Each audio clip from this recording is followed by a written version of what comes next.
দর্শক, আপনাদের অনেক অনেক শুভেচ্ছা জানাচ্ছি ডাক্তার আরিফ ফিটনেস সেন্টারের পক্ষ থেকে। আজকে যে ভিডিওটা দেখাবো এটা হচ্ছে এমআরআই ছাড়া হাঁটুর এসিএল লিগামেন্ট ইনজুরি কীভাবে নির্ণয় করা যায় অ্যান্টিরিয়র ড্রয়ার টেস্টের মাধ্যমে, সেটা আমরা দেখাবো। সাথে আছে আমি doctor M Ariful Islam, associate professor, জাতীয় অর্থোপেডিক হাসপাতালের পুনর্বাসন প্রতিষ্ঠান।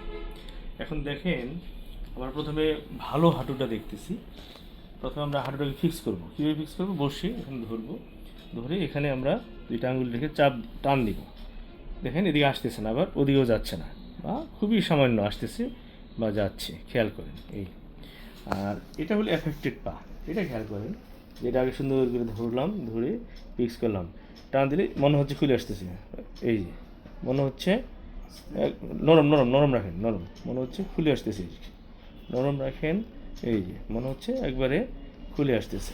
তো এই অ্যান্টিরিয়র ড্রয়ার টেস্টের মাধ্যমে কিন্তু এমআরআই ছাড়াই নির্ণয় করা সম্ভব। যে আমরা কোনো পরীক্ষা করলাম না, কিন্তু হাত দিয়েই বোঝা যায় যে আসলে লিগামেন্ট ইনজুরি আছে কিনা। ধন্যবাদ।